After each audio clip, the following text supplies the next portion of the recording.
Bonjour et bienvenue à l'atelier pour ce nouvel épisode de la guitare du comité central. Alors promis, cette fois-ci on finit le binding. C'est parti.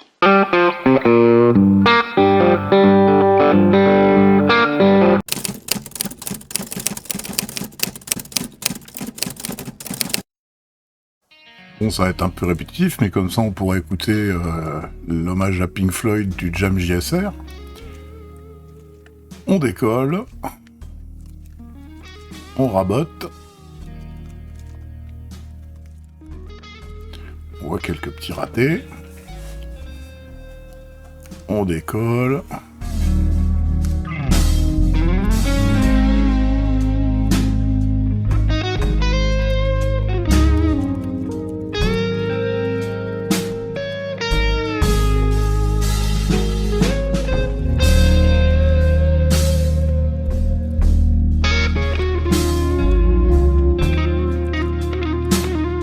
rabote.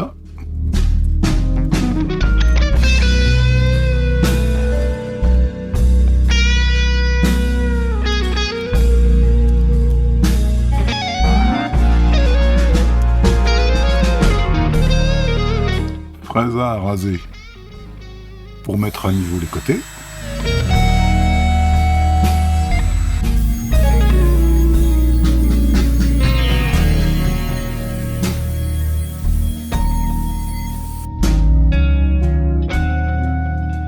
Et là, on coupe au milieu le binding.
Allez, je vous inflige un dernier décollage.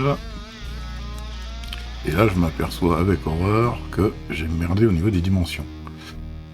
Alors, on va remettre un petit peu.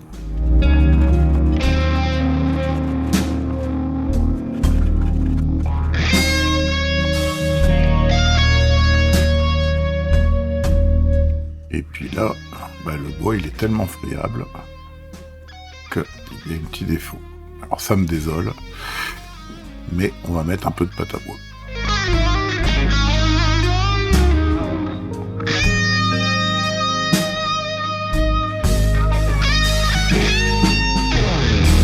Pour solidifier le petit bout que j'ai rajouté.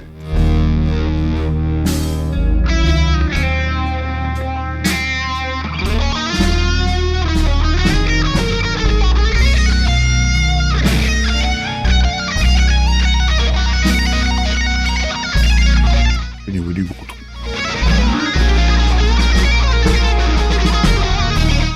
pris du chêne moyen, parce qu'en fait, il ne se verra quasiment pas.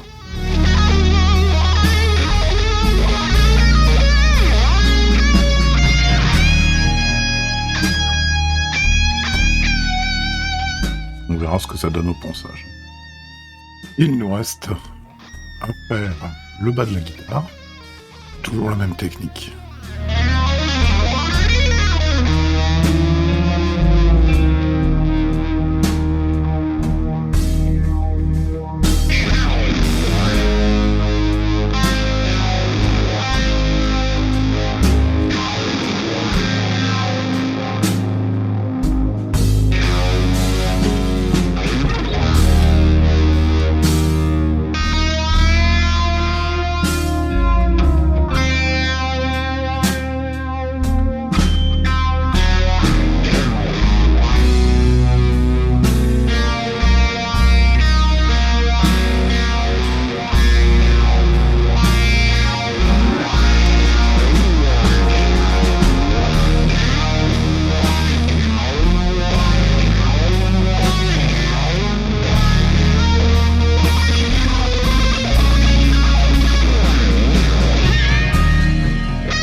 Il ne reste plus qu'à raboter cette dernière partie.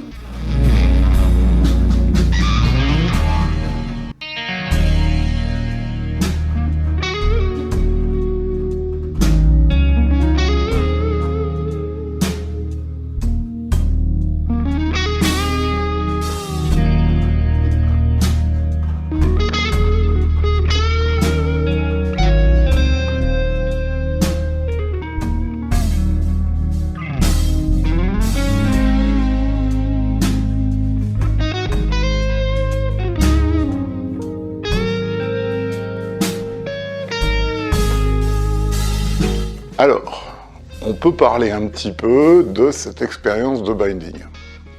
Il y a des bonnes choses, des choses moyennes et des mauvaises choses.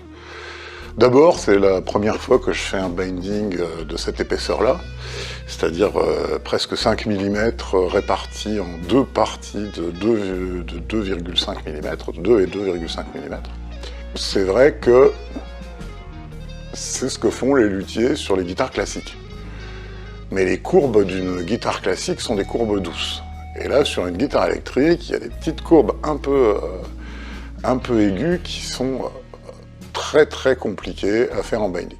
Alors la bonne chose que j'ai appris, c'est que la technique qui consiste à mettre de l'étamine, ça permet de courber beaucoup le bois sans que ça s'ouvre et ça se casse en fait. Et ça, c'est une bonne chose à retenir, que je retiendrai pour la prochaine fois. Dans les choses mauvaises, franchement, la superglue, ça marche pas, on n'a pas assez de temps, vous avez vu, c'est un processus long, on n'a pas assez de temps pour vraiment bien coller, s'assurer que tout est bon, ça va trop vite. Donc, à éviter la superglue. La Titebond, ça marche très bien. Le scotch marron, là, qui est un scotch bien solide, je l'ai eu chez Madinter, je crois, il marche très bien aussi.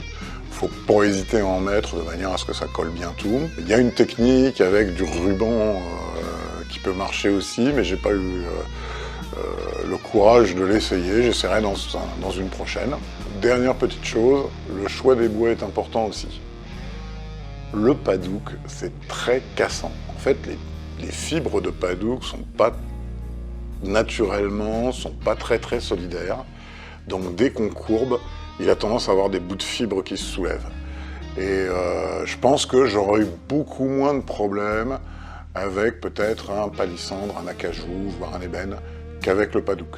Donc à retenir aussi, je n'essaierai plus trop en padouk des formes courbes, en tout cas. Donc voilà, jusqu'à présent, j'avais jamais fait qu'une guitare avec ce genre de binding en bois, mais ça faisait 1 mm, et là c'était du beurre. 4 mm et demi, c'est un peu plus chaud, faut faire attention, quand on dessine la guitare, à la limite, à avoir pas trop de courbes étroites, encore que c'est ce qui fait le charme de l'esthétique d'une guitare électrique. Comme je l'ai dit en introduction, le hêtre échauffé, le problème c'est les différences de densité. Il y a des endroits, on l'a vu, c'est quasi du liège, et d'autres endroits, c'est du hêtre. Donc la première combine, avant ponçage, ça va consister à le saturer de fondure cellulosique. Ça veut dire que je vais appliquer 3 couches grasses.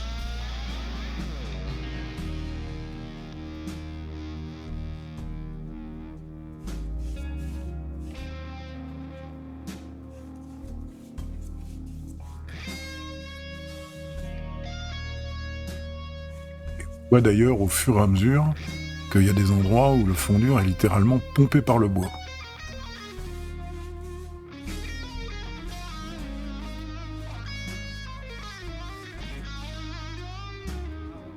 L'idée, c'est d'avoir une surface un petit peu plus solide pour poncer, parce que sinon, évidemment, on va faire des creux et des bosses, en fait.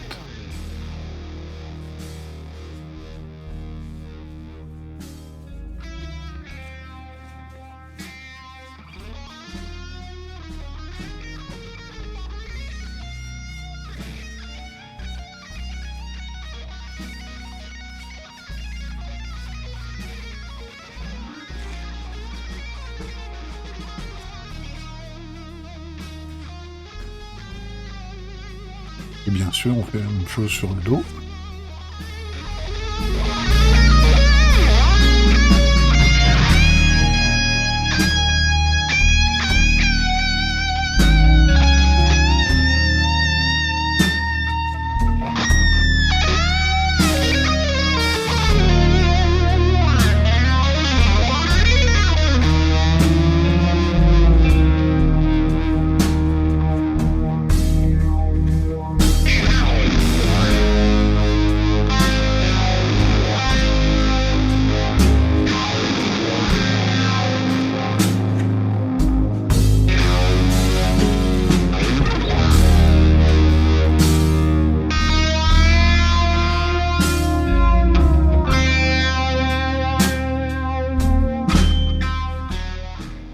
Et on n'oublie pas le cache de la cavité de contrôle.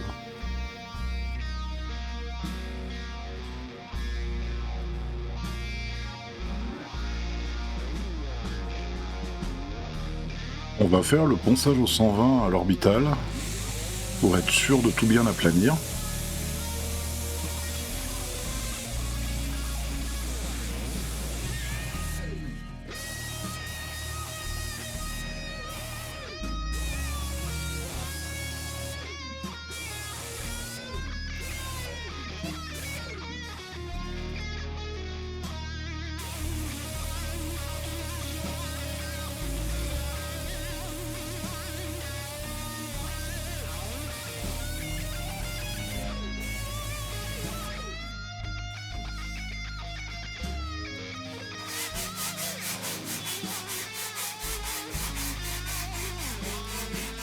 Par contre, bien sûr, on fait à la main le ponçage du tour.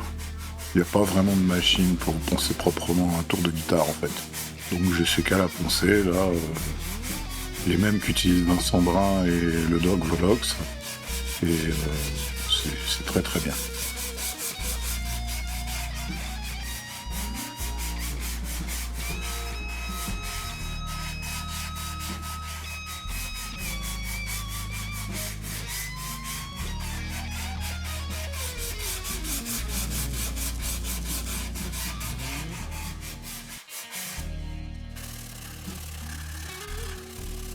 Bon allez, on accélère un peu.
Par contre, pour les 3 autres grains, c'est-à-dire 180, 240 et 320, on va tout faire à la main, puisque de toute façon il suffit d'avoir main légère, et comme je le rappelle, on enlève juste les rayures des ponçages précédents. Cale plate.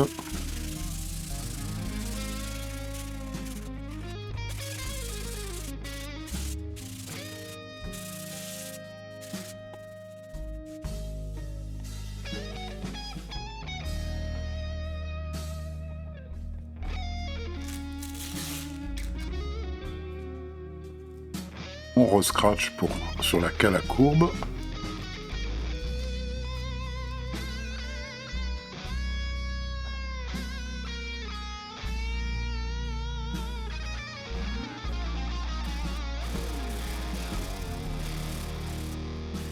Le masque est obligatoire, vous voyez mon t-shirt derrière, c'est pas très bon pour les poumons.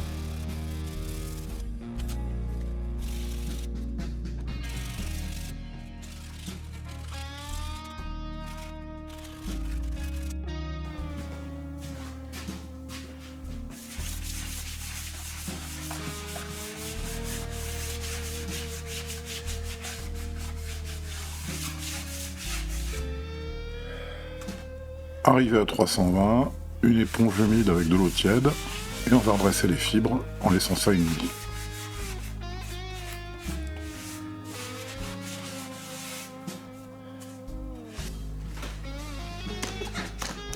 Les bench dogs, comme ça tout ça va sécher tranquillement.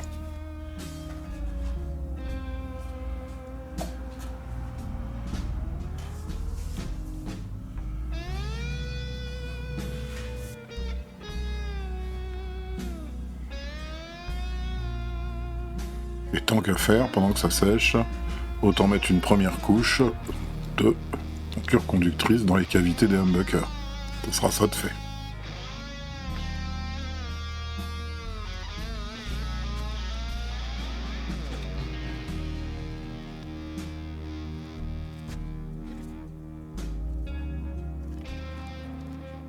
J'espère que cet épisode vous a intéressé. N'hésitez pas, comme d'habitude, à vous abonner, à liker, à partager. Et puis moi, là, j'ai une permission de sortie. En fait, je peux aller à Paris. En fait, c'est un petit peu comme si je retournais en enfer. Voilà.